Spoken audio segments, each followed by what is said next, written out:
We have a trade alert, folks. I used PFF to do this mock. I tried to be realistic, too, in my selections, but I think we got Kansas City pretty good here, and they accepted this trade. They were desperate to move up. And so what happens is we are trading down, folks, from pick 6 to pick 9 with Kansas City. We also get KC's third-round pick this year and a second in 2027. That could prove to be very valuable. The Chiefs get the 6th pick, and we also give up a 4th this year. I like the deal for Cleveland, and listen how it looks for the mock. The Cleveland Browns are sitting on one of the most important draft moments in recent franchise history. And if they get this wrong, it's not just a bad pick, it's another reset. Because right now, this team is stuck between competing and rebuilding, and the 2026 NFL Draft is where that direction gets decided. Here's the part nobody is talking about. The Browns don't just need talent, they need clarity. And that's why this mock draft isn't about flashy names, it's about realistic decisions, front office tendencies, and what this team actually values. Because if you've been paying attention to how this organization drafts, you already know versatility, durability, and immediate impact matter more than hype. So moving down to 9, I think Cleveland gets who they are going to take most likely, or at least is very seriously in contention for them at 6, and that is Spencer Fano, folks, the Utah tackle who is very versatile. I think Cleveland's biggest focus is offensive line. So let's get into it, because this mock draft starts with chaos. We have a trade. The Cleveland Browns move down from pick 6 to pick 9 in a deal with the Kansas City Chiefs. And this is where it gets interesting. Cleveland picks up a third-round pick this year and a 2027 second-rounder while giving up a 4th. That's not just a move, that's a strategy. That's the Browns saying, we don't need to force a pick at 6, we can still get our guy and stack assets. This is where it gets dangerous, because trading down only works if your guy is still there. And in this scenario, Cleveland is betting that the board falls their way. And it does. Well, I'm in at pick 24. Here is the strengths for Jordan Tyson. He's an elite ball catcher. He's tough. He's lean. He's got the build of an NFL receiver. At pick 9, the Browns select Spencer Fano, the versatile offensive lineman out of Utah. Now, this might not be the flashy pick fans want, but it's exactly the kind of move this front office loves. Fano isn't just a tackle, he's a chess piece. He's played left tackle, right tackle, guard, even took snaps at center. And that matters, because Cleveland's offensive line has been inconsistent, injured, and frankly unreliable. Here's the part nobody is talking about. Protecting your quarterback is more important than finding him sometimes. Whether it's Deshaun Watson or Shedeur Sanders under center, none of it works if the pocket collapses. And Fano, he's durable. 37 straight games played. That alone is gold in today's NFL. Monken loves the scrambling quarterback. Tyson doesn't stop running the routes. So I like what he could be. He's a tough guy. But he's tough. You can't out-tough some of the injuries he's had. So there are concerns with Jordan Tyson. Now we move to pick 24, and this is where things get spicy. The Browns land Jordan Tyson, a wide receiver with legit WR1 upside. And yes, there are injury concerns. ACL, collarbone, hamstring, it's a long list. But this is where young teams usually make a mistake. They either overvalue potential or completely run from risk. Cleveland threads the needle here, because Tyson, when healthy, is special. Elite ball tracking, strong hands, and the ability to create plays when the pocket breaks down. That's exactly what a scrambling quarterback like Shedeur thrives with. A receiver who doesn't quit on routes, who finds space, who makes himself available. This is where it gets dangerous again, because if Tyson stays healthy, this pick looks like a steal. If he doesn't, it looks like a gamble that backfired.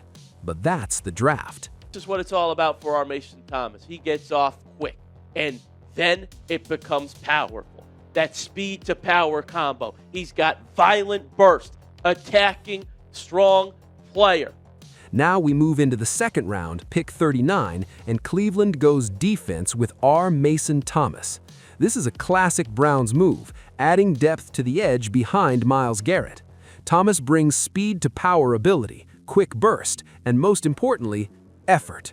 He's not the biggest edge rusher, but he's explosive, and the reports around him, coachable, quiet, hard-working, that Nick Chubb mentality. And if you know anything about Cleveland culture, you know that matters. Here's the part nobody is talking about. Depth on the defensive line wins games late in the season. When starters are tired, when injuries pile up, when games get ugly, that's when guys like Thomas become difference makers.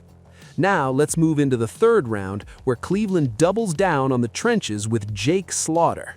And yes, the name is perfect for an offensive lineman, but more importantly, his game fits exactly what Cleveland needs. He's not flashy, he's not dominant, but he's consistent, strong, smart, allowed just 1 sack last season. That's the kind of player you plug in and forget about, and sometimes that's exactly what you want. This is where it gets dangerous for other teams, because while they chase upside, Cleveland is building stability. Then comes one of the most interesting picks of this entire draft, another third-rounder thanks to the trade. Successful makeup for an NFL wide receiver. He could definitely have a role in the NFL. 76% of his catches last year were first downs or touchdowns. He's money when you need him to be. That's the kind of receiver Cleveland could use. Especially if Tyson gets hurt or something here. I need us to draft another receiver. The Browns select Elijah Sarrett, and this is where things start to feel strategic. You already took Tyson, a high-risk, high-reward receiver.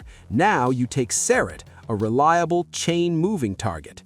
76% of his catches went for first downs or touchdowns. That's not luck, that's production. Here's the part nobody is talking about. You don't need 2 superstars at receiver. You need 1 playmaker and 1 guy you can trust. And Cleveland might have just built that combination. Now we get into the later rounds, where smart teams separate themselves. Dallin Bentley's my pick for a receiving tight end to bring in for Cleveland. We know what tight end 1 is. We got Harold Fano last year in the 3rd round. Let's get him a little help here with Dallin Bentley, who can either come into chip block, but has that receiving upside. Had over 500 receiving yards last season, 5 touchdowns. At pick 146, the Browns grab Donovan Bentley. He's not a headline name, but he adds depth behind Harold Fano Jr. He can block, he can catch, and he gives the offense flexibility. And flexibility is everything in today's NFL. In the 5th round, Cleveland adds a cornerback, Ephesians Prysock. And yes, the name sounds straight out of a movie, but the production is real. Tackles, pass breakups, versatility in the slot. This is a rotational piece with upside. I like Jack Kelly, the linebacker out of BYU. You talk about a strong side linebacker, it's the perfect version for Cleveland. It's what we need. All right, so bring him into this defense. We're still going to run the 4-3. Jack Kelly's a blitzing linebacker. Then in the 6th round, they take Jack Kelly, a linebacker with 10 sacks last season. That's not normal. That's a weapon, a blitzing linebacker who can disrupt offenses and create chaos. And finally, in the 7th round, Cleveland takes a swing. Taylon Green. This is where it gets fun. He's not here to start. He's not here to compete for QB1. He's here to be a weapon. Think gadget plays, special packages, creativity, the kind of player offensive coordinators dream about. This is where young teams usually make a mistake. They ignore creativity in the later rounds. Cleveland doesn't. Now let's zoom out and connect all of this, because this draft isn't just about players, it's about philosophy. The Browns didn't chase hype, they didn't panic, they didn't reach, they built a roster. They addressed the offensive line, they added weapons, they strengthened the defense, and they added depth across the board. Here's the part nobody is talking about. This draft quietly sets up the quarterback decision. Whether it's Shedeur Sanders or Deshaun Watson, this roster now supports both paths, and that's the real win. Now let's bring in the bigger sports picture, because this strategy isn't just NFL specific. You're seeing similar approaches in the NBA, where teams are valuing depth, versatility, and long-term flexibility over superstar-heavy builds. Look at how teams are constructing rosters around players like Nikola Jokic or Jason Tatum. It's about fit, not just talent. And Cleveland might finally be learning that lesson. Because at the end of the day, this draft isn't about winning headlines, it's about winning games. So now the question is, if this really is the Browns' draft strategy, if they really do prioritize depth, versatility, and long-term value over flashy picks, are fans ready to trust the process, or are they going to lose their minds the second a big-name prospect gets passed over? Because one thing is certain, if this draft hits the way it's built to, the Cleveland Browns might not just fix their roster, they might finally fix their future. So tell me this, is this an A-plus draft that sets up the next era in Cleveland, or is it another safe approach that still leaves them stuck in the middle?